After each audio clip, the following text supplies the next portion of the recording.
Mali ang kasabihan, boss, na ang magnanakaw ay kapatid ng sinungaling. Baka magpinsan. Aray ko! Oh! DDS na ba ako nun, mga bossing? Huwag niyo ako iba siya. Yun lang yung pagkaka-interpret ko sa sinabi ni Saldi ko. For the win. Peace. Para sa bawat Pilipino, alam ko, nabuo ang galit ninyo sa akin ngayon. Naunawaan ko rin kung bakit, lalo na at malaki ang halagang nakataya. Pero bago kayo humusga, hayaan ninyong ipaliwanag ko ang buong katotohanan. Matagal akong hindi nagsalita dahil may direktang utos sa akin. Huwag nang bumalik ng Pilipinas at manahimik na lamang. Umalis ako noong July 19, 2025 para sa aking medical check-up. Nakaplanong bumalik pagkatapos ng SONA ni Pangulo. Pero habang papauwi na ako, tinawagan ako ni dating Speaker Martin Romualdez at sinabihan, "Stay out of the country. You will be well taken care of as instructed by the President." Noon naniniwala pa ako sa kanila, kaya't hindi ako bumalik. Tumikom ang aking bibig, sumunod ako, pero ang hindi ko alam, ang ibig pala nilang sabihin sa aalagaan ka namin ay gagamitin ako bilang panakipbutas sa kanilang kampanya laban sa korupsyon.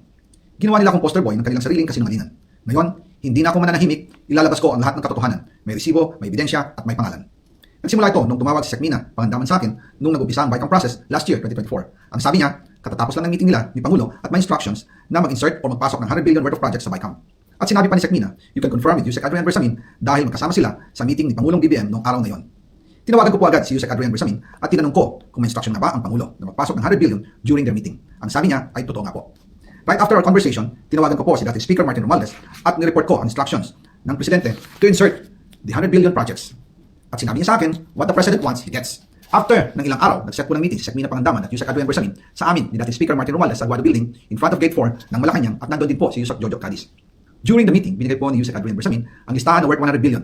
Tinanong ko po si Yusek Adrian kung saan galing ang listahan. Ang sagot niya, galing kay PBBM mismo at binigay niya ito mula sa brown leather bag. Nung sinabi po ni Yusek Adrian Bersamin, yung brown leather bag, naalala ko noong nasa Singapore kami right after the elections of May 2022 sa Hilton Hotel, kami ni dating Speaker Martin at PBBM habang pauwi at pabalik ng Pilipinas, hinabol ng PSG ang brown leather bag at ang sabi ni PBBM, maiwan na lahat, wag lang ang brown leather bag. Kaya naniwala ko na utos talaga ito ng Pangulo. Pagkatapos ng ilang araw, I informed sina dating Speaker Martin Romualdez, Sec Mina Pangandaman, Yusek Adrian Bersamin, and Yusek Jojo Cadiz na kung pwede 50 billion lang ang ipasok sa program funds dahil sa sobra ang DPWH funds versus sa DepEd. In practice, hindi pwede na mas malaki ang budget ng DPWH kaysa edukasyon. And yung balance na 50 billion, ilagay na lang sa program funds for the 2025 budget dahil Office of the President din ang nagre-release ng lahat ng program funds. Pagkatapos ng isang araw, tinawagan ako ni Sec Mina at sinabi ang mensahe ng Pangulo.